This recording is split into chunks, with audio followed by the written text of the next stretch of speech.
Radhe Radhe friends, कैसे हो आप सब लोग। तो मैं बहुत दिनों बाद काइनमास्टर में अपनी वीडियो एडिट कर रही हूँ, क्योंकि कहीं पर ना कोई काम आप करते हैं तब आपको काम करते करते पता चलता है कि आपको क्या चाहिए क्या नहीं चाहिए।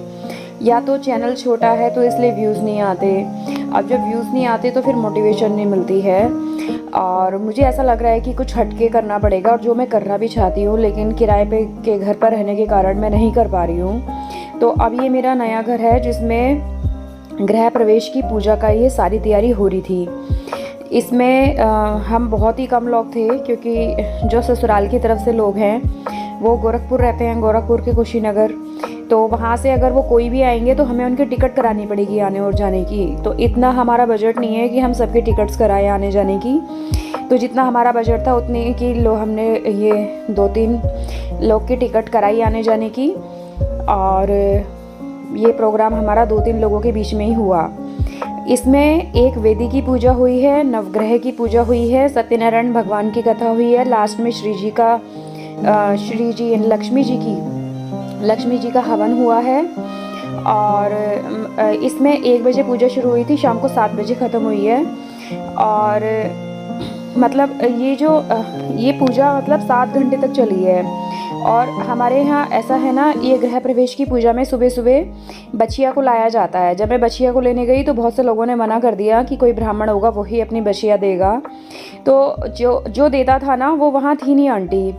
और जब मैं अगले दिन गाय माता को कुछ खाना देने के लिए गई तो वो ये कह रही थी कि तुम ले जाती, अब किसी की बिना परमिशन के मैं कैसे ले जाती। और वहाँ पर उस टाइम जिस दिन मेरे घर में गृह प्रवेश था उस टाइम में बछिया ला ही नहीं पाई, क्योंकि किसी ने दी ही नहीं, और जिसको देनी थी वो था नहीं। और एक आंटी उनकी वहाँ बैठी थी, उसको पता था ये दे देती हैं, तब भी एक अंकल कह रहे थे तुम ले जाओ ले जाओ। और आंटी लगातार मना करती रही कि नहीं नहीं मत ले जाओ मत ले जाओ मत ले जाओ। और फिर क्या बोलूँ, मुझे उसके ऊपर बहुत गुस्सा आया। अब कभी मिलेगी ना बोलूँगी तो ज़रूर मैं खैर में उसे, लेकिन मेरा मन नहीं माना। पूजा एक तरफ है, गाय माता एक तरफ है, भले ही पूजा हो गई। अभी मैं वहाँ जब शिफ्ट हो जाऊँगी ना तो एक दिन बछिया को घुमाऊँगी ज़रूर पूरे घर में, है ना। तो कोई बात नहीं, चलो पूजा तो हो गई, वो मुहूर्त तो निकल गया हमारा। लेकिन ये जैसे भी है ना, ये पूजा संपन्न हुई। मतलब मैं क्या बोलूँ आपको, जो ब्राह्मण लोग हैं कहते हैं कि दिल खोल के उन्हें दान देना चाहिए ब्राह्मणों को, लेकिन ब्राह्मण की डिमांड भी इतनी ज़्यादा होती है। मतलब क्या ही मैं बोलूँ इस बारे में, क्योंकि ये घर के ही हैं बंदे तो क्या ही बोलूँ। हमें पहले से ऐसा अंदेशा नहीं था। अगर हमें अंदेशा होता तो हम सोच समझ के भैया किसी को इनवाइट करो ना अपने घर पर।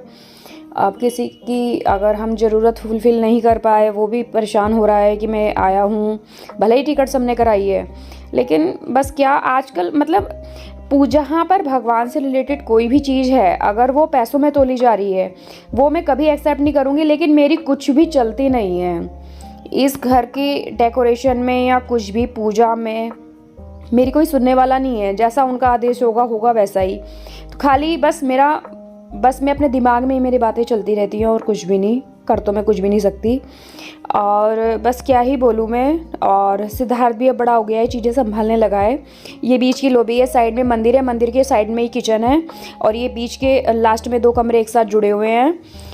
और बच्चे तो खैर अपना मस्ती में मस्त रहते ही हैं। और हमें पूजा में काफ़ी देर हो गया था, क्योंकि इन लोगों की ट्रेन जो है 7 घंटे लेट आई थी, 7 घंटे। और 10 साल में पहली बार ऐसा हुआ कि वो ट्रेन इतनी लेट हुई।